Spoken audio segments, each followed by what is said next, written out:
Salut les investisseurs, c'est Stéphane. Imagine-toi assis à ton bureau le matin avec ta tasse de café à repenser à tout ce que tu as accompli cette année et tout ce que tu aurais pu faire différemment. La fin de l'année, c'est le moment idéal pour faire ce bilan et te préparer à tout exploser en 2025. Est-ce que tu sais exactement où tu en es aujourd'hui financièrement?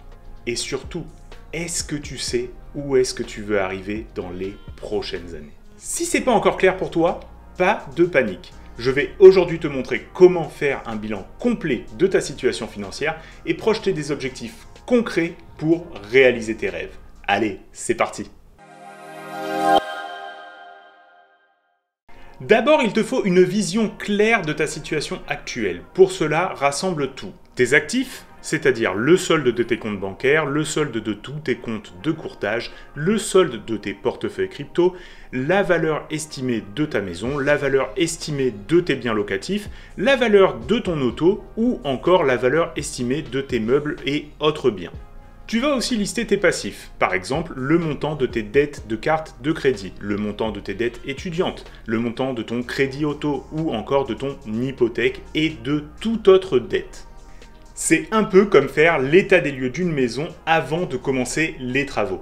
Une fois que tu as tout listé, entre les données dans un tableau de bilan, je vais te montrer comment faire ça.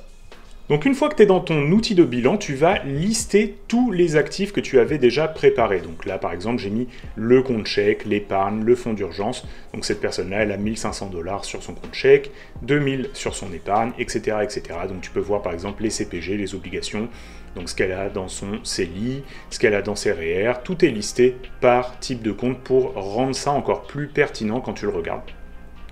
Les stocks, etc., les cryptos, et puis les métaux, l'immobilier. Donc là, il a sa maison pour 500 000 $ qui est le gros actif qu'il a sur sa balance sheet. Il a aussi bien sûr son auto. Donc son auto, s'il la revendait, ça lui ferait de l'argent, donc il faut la lister. Et les divers, donc il a des équipements de sport, il a de l'électronique, des meubles, etc. Donc tout ça, ça lui fait des actifs de 600 à 1500 $. Donc bien sûr, avec ta liste, tu vas pouvoir arriver à ce total d'actifs.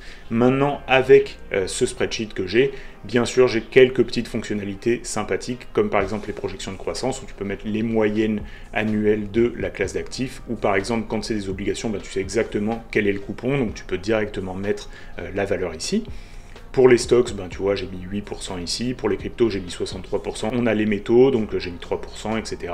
Mais bien sûr, tu regardes par rapport à ce que toi, tu trouves comme moyenne à l'heure actuelle. Et ça te donne la projection de croissance par an pour chacune des lignes que tu as sur ce spreadsheet. Donc par exemple, là, on pourrait dire que sur ces stocks, sur ces REER, ces 8%, ça va lui faire 800 $ au cours de l'année. Et puis, tu peux aussi lister les contributions annuelles si tu désires contribuer annuellement à chacune de ces classes d'actifs.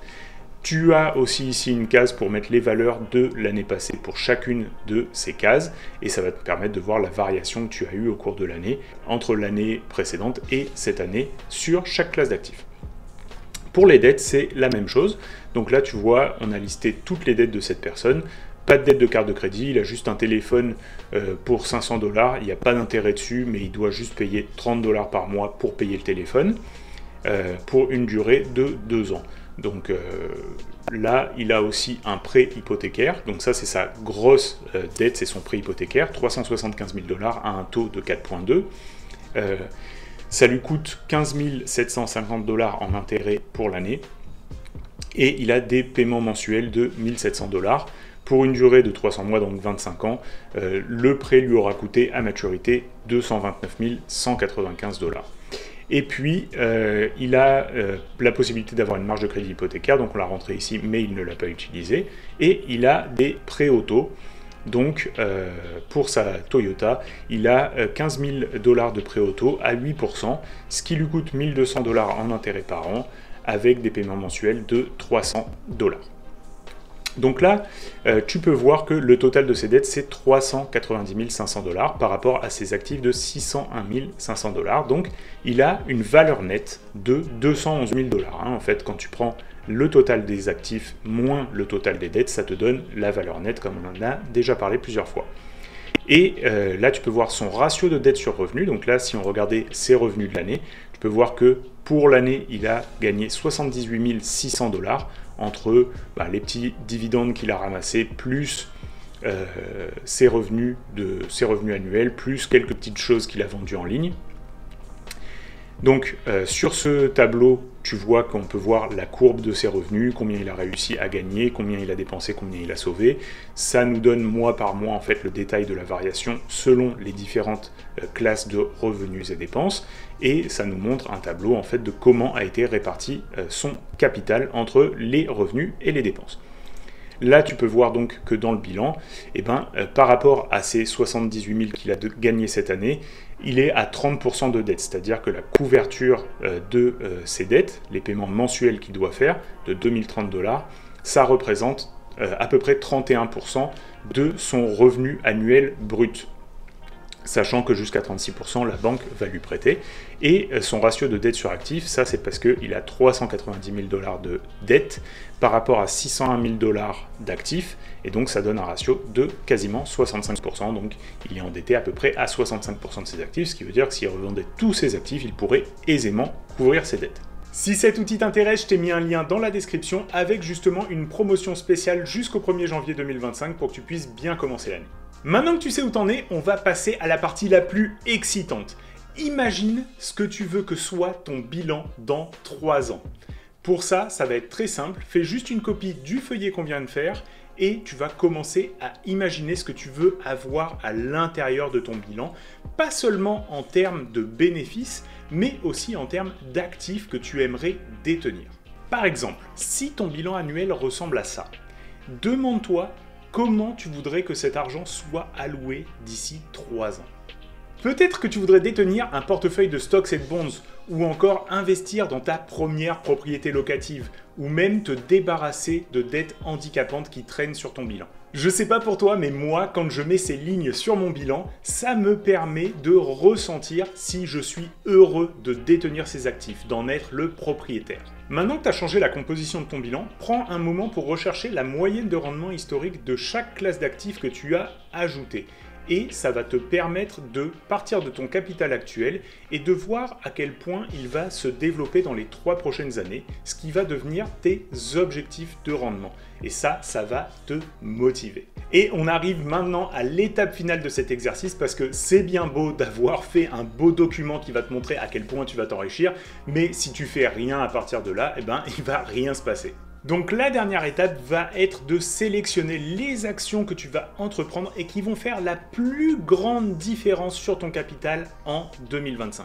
Je vais te donner un exemple simple et ça va être à toi de regarder comment ça s'applique par rapport au bilan que tu viens de réaliser et justement de faire un petit peu cet exercice par toi-même.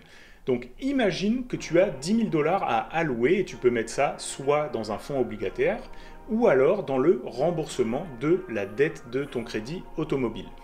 Les 10 000 $, il va falloir que tu choisisses où est-ce qu'ils sont le mieux alloués. Donc si le remboursement de ta dette va te permettre d'éviter justement de payer 8% sur les 10 000 $ que tu auras remboursés et que le fonds obligataire, lui, va te rapporter 4% d'intérêt, finalement tu auras gagné 4% de plus en remboursant ta dette. Donc il n'y a pas photo, il vaut mieux que tu te concentres sur le remboursement de ta dette qui va être ton objectif principal. Fais des calculs simples et rationnels à ce stade. Tu veux partir par exemple des moyennes de rendement historiques de chaque classe d'actifs ou encore du taux d'intérêt qui est associé à ta dette ou à ton portefeuille obligataire. Tu ne veux pas commencer à partir dans des fantasmes, le but c'est d'être le plus rationnel possible. Je te conseille de prendre 3 actions maximum à réaliser cette année. Ça va te forcer à bien les filtrer en termes de celles qui sont les plus pertinentes pour obtenir justement le bilan financier dans 3 ans que tu désires avoir.